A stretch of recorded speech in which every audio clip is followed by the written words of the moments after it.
What's up, everyone? Welcome back to the channel. Boozer here. Thanks for stopping by. Today we are on the test server, and so thank you Plarium for allowing us access, and we will be in this video going over probably the most budget free to play team there is available to tackle level 30 in the event dungeon versus the Queen of Hearts. As we all know, the event dungeon is very difficult. The ads are much more tankier, they're faster.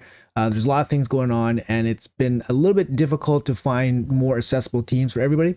Yes, level 30 is pretty end game content. Not everyone's going to be able to tackle it, but this team, I believe, is probably the easiest to gear in terms of gear, and it's easiest for the champions too, I would think, because they're all pretty much accessible to some extent. But anyways, it's way more accessible than the usual suspects. So let's jump right into it. But first, I want to give a massive shout out to my clanmate Happy Tree for pointing me in the direction of this build. So huge shout out to him. All right, so let's jump into this video. So we got the event dungeon here.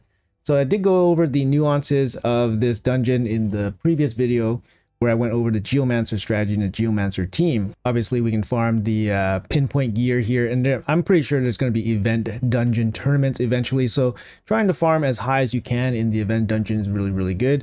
And obviously, you know, it's going to be good for dungeon divers during the fusions and all that. But let's go over the team here. So we go to battle 20, and this is the team. This is an incredible team, guys. We have a shop champion, which is basically free. We have Mithrala, which is free from the Hydra chest.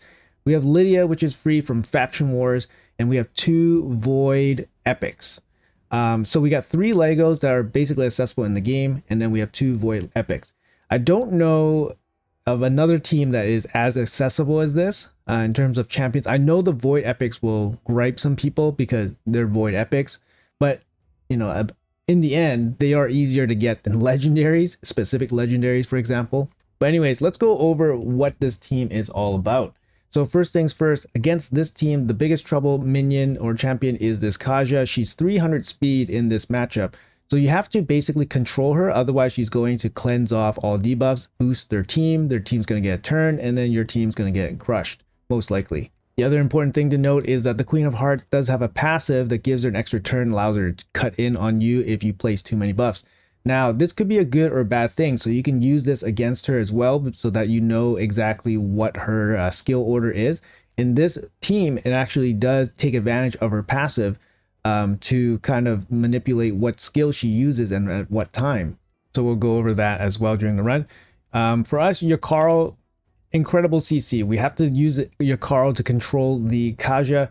You know, you can get him from the shop for, I believe, tag team tokens. Keep in mind that, what was it, clan shop? I don't really remember, but he's in one of the shops that you have to buy for free. Takes you a couple months to get him and stuff. He's actually not bad for like Fire Knight hard. He brings a decreased speed and freeze, so he's good against waves and stuff. But the big thing here is that he brings the AoE freeze as an attack. So he's going to attack the Kaja and the ads, and he has a 100% chance to freeze the targets if they have 75% or more turn meter. In this case, all of them will have 75% or more turn meter against us. Therefore, it's 100% freeze. It's going to be irresistible as well, which means he doesn't require accuracy in this dungeon. So it's actually a really good thing for gearing. You don't need accuracy on him, and he will place the 100% freeze. Unfortunately, there is a possibility for failure in this run with other ways, but not this way. So the CC will always happen here. All right, so moving on, we got Lydia here, the usual Lydia. She's going to be bringing the decreased defense and weaken. That's her most important attribute. The strength and increased speed is actually also important because it provides some buffs for the Seer. We have Shamail here. He's going to be here to cleanse off all of the fears, giving our team a chance to keep going. And then we have Seer doing Seer things. Now, I do have some specific gearing and setup conditions on my team to make it work. It's going to be easier or harder for certain people depending on what kind of gear levels you have. So anyways, let's do a quick run here, and we'll talk through it a little bit more. Show you guys exactly what's going to happen here. So first things first, the freeze happens. It always happens because it's irresistible. Lydia will go, and then after she buffs up everybody, the boss will get a go, right? And then the fears will get cleansed off. Mithrala is going to open with the cleanse ability. Again, triggering her extra turn. So that's exactly what we want to happen here. It's going to trigger her extra turn. Everybody's awake now, so the CC is off, but our Seer is ready. Kills everybody. Unfortunately, for me, my Seer is not very strong. That's the problem. If you have a super strong Seer, everybody dies, and this run is super easy. But for me, I don't have a super strong... Like, my Seer is good enough, but it's not where it should be, to be honest, because I've totally neglected my Seer. But anyways, if you have a stronger Seer than me, congratulations. This wave is going to be super easy and no problems, right? But here, so your Carl cleanse comes off, that's fine. Kaja cleansing herself is totally fine. On auto, this will just kill off the Kaja. So I'm going to put it on auto now. You can kind of see what happens here. So everybody's going to be attacking. And then Kaja will eventually die. She'll use her revive. Lydia is massive here because it blocks it. So she is like your insurance policy, okay, guys? So if you miss the decreased defense or weaken and one of the ads survive, the Lydia should buy you enough time that your champion should deal enough damage to kill off the weakened ads. So here, this is going to be a solo show for Mythrala. Mythrala is going to be the pure DPS that takes down the Queen of Hearts. Everybody will die. Ideally, everybody dies immediately because nobody's dealing damage. You see here. There we go. Perfect. So now we just watch the Mythrala show, and she's going to solo the boss for us, as she does in other areas of the game. Like, for example, Hard Dragon. She can solo Hard Dragon. She can solo a bunch of bosses, to be honest, like Scarab King and stuff like that. But yeah, she's awesome here. She has really, really high resistance, so it's really hard for her to get feared or anything like that. But even if she does get feared, it doesn't matter because the Queen of Hearts doesn't hit hard enough to kill Mythrala. Obviously, you guys can see that she is healing up. So she is in a heal set or a regeneration set, for example. And there we go, 2 minutes and 23 seconds. And that's with me manualing a little bit at the beginning. The manual is not important, guys. It's not needed. I was just showing you guys exactly how it works. We can run this run again. This time full auto. So hands up. Hands up, guys. Full auto. Sit back, relax. I'll just explain to you guys what happens. Here we go. So for me, my Seer rips off about 16 buffs and it can't kill the Kaja. So if you can get more buffs, it's a little bit difficult. I'll show you guys exactly the gearing on how I managed to squeeze out 16 buffs. But for me, my Seer wasn't strong enough to kill her.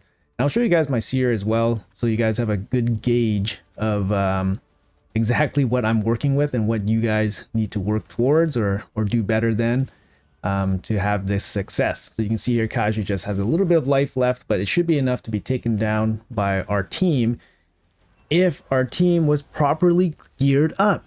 So the awesome thing about this team is that you don't even need to properly gear them up to have this work, because the star of the show, obviously Seer, but then the star of the show is really Mythrala. So if you have a really good Mythrala and a really good Seer, you could probably do this dungeon pretty dang easily. It's not the fastest run, guys, but it gives you guys accessible champions with relatively accessible gear, to be honest, especially for this stage. So like I said, guys, you want your team to die immediately so that Mythrala can do the A1 show all by herself. If you have Brimstone, it's going to speed it up immensely. Really helps, but not necessary, because like I said, the Queen will never kill Mythrala here no matter what. And yeah, we get resisted a little bit. We even get Death Brand, but nothing's going to happen to us because we'll never die. It's good. It's so good. This team is amazing, to be honest. It's actually amazing. And it's a very simple concept. It goes back to the the solo strats for the regular dungeons that we usually have, where we farm food and all that stuff. Poisons, regeneration set, resist. And then yeah, just a clean solo here. That's really cool animation actually from the Queen of Hearts. You notice the flames are actually a giant heart. I didn't notice that. But yeah, that's pretty cool. Cool animation. There we go. 2 minutes. It's roughly about 2 minutes. It's roughly about 2 minutes. Not the fastest, like I said. We're seeing like 5-second teams here. So this is a 2-minute team. But yeah, I'm going to show you guys the gear and the team setup here. So let's go into the team setup first. And I'll explain to you guys exactly what the gearing is all about. So we got Mythrol here. She's never going to use the Hex. So the reason why she never uses the Hex is because you don't want to petrify the Kaja. If the Kaja is petrified, she takes less damage, meaning that she is more likely to survive. So you never use it. In the beginning, you're going to use the Cleanse, and putting 2 buffs on 5 champions means 10 buffs. 10 buffs right away will trigger the extra turn from the Queen of Hearts, which will basically have her cycle through her ally attack and cycle through her strip and fears. Okay, so we want those out of the way immediately. And then speed here. Speed mostly flexible. Speed is flexible. The boss is 265, so you want to have a go before the boss, ideally. You want minimum 500 accuracy for this dungeon, just something to keep in mind. And these are the stats of my Mythrol. You saw that she was not in any danger at all, so you can probably cut these stats significantly.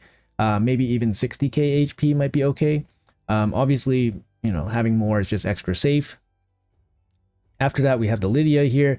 Lydia is going to go after the Jakaro and before Mythrala. So that's kind of the only like speed kind of tune that you kind of need for this, which is really good. So again, 500 plus accuracy. More is better, to be honest. Lydia honestly could have like 50k HP. It doesn't really matter. You want her to die almost immediately. You do want her to live a couple of the hits so that her passive is still active if something goes really wrong. So for example, if Kaja lives, revives, and Lydia's dead, for example, it only revives Lydia. But if Lydia's alive and Kaja revives, then the rest of your team will revive. So for example, if your Seer and Shamael and Jakaro die, then you get your DPS back and then you can probably recover the run. Just one of those like very odd situations, but having Lydia with a little bit more survivability might be okay. She's going to die eventually. But her speed, like I said, before Jakaro, who goes first, and after Jakaro that goes first, and before Mythrala that goes third. So we have Jakaro here. He doesn't need anything. So you can see his stats here. He doesn't need anything. He just needs the speed. 301 speed is all you need. And that's it. He doesn't need anything. He doesn't even need books. You don't even need to give him books. You just take him fresh out of the pack, just throw him in the team. 301 speed though. That's the problem.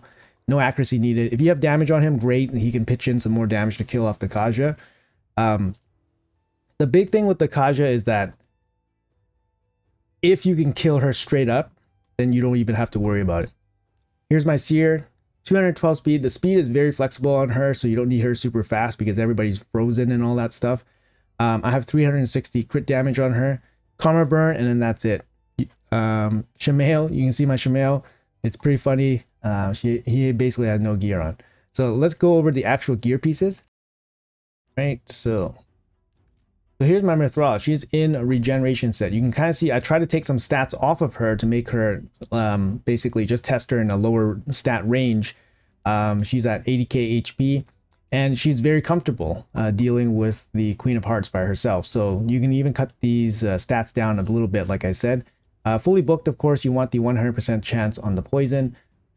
This one doesn't matter because you're going to use this once and then that's it, turn it off, and then this one doesn't matter at all. So if you just have 4 books in here, like if you're going super budget, 4 books in here and call it a day.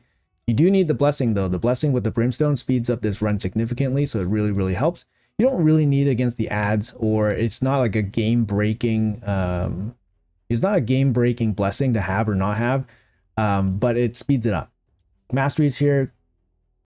War Master speeds it up. If you have your Mythrala in other build or like Eagle Eye or Arena for something, you don't need War Master, like I said, just to speed things up. Spirit Haste is pretty good for this because it speeds up Mythrala. You get more A1s. Extra duration on her poisons means you get more damage with your dead allies. But yeah, this is more specialized for this dungeon. Obviously, Mythrala can have lots of masteries, and you can use them all. But I chose War Master just to speed up the run a little bit. Up next, we have Lydia. We have her in a 9-piece protection, and the only reason I have her in a 9-piece protection, you don't need 9-piece protection, but the 9-piece protection gives her a chance to basically keep the increased speed here, which gives Seer a couple more buffs to rip off. So it gives her a 75% chance of protecting this from getting stripped. Like I said, it gives extra buffs for Seer. Again, this is totally not necessary. A 9-piece on her is pretty much overkill. if your Seer is strong enough to kill Kaja outright, or even most of the ads with less buffs. It's mainly for buffs only. The other thing that I found works was the shield accessory. If you have a shield accessory, it might actually work on her. So if you don't have 9Ps here, you can use the shield accessory, and that could give you an extra shield for a buff. I believe it works on her because she does attack after the fears, so she will get a small shield. Blessing on her, you can take Brimstone if you don't have Brimstone on anybody else. I chose Cruelty just because of her decreased defense and weaken. It does soften up the ads before Seer comes in and kills them all. In terms of masteries, pretty standard masteries here for Lydia. You want War Master for damage, increase uptime, increase duration on the debuffs. Pretty standard stuff. She can use lots of different masteries, but War Master just kind of speeds it up for some extra damage. Then we have Jakar here. He's basically in just random gear to hit over 300 speed. I don't have him built out properly. The main thing I was focusing on was just 300 speed.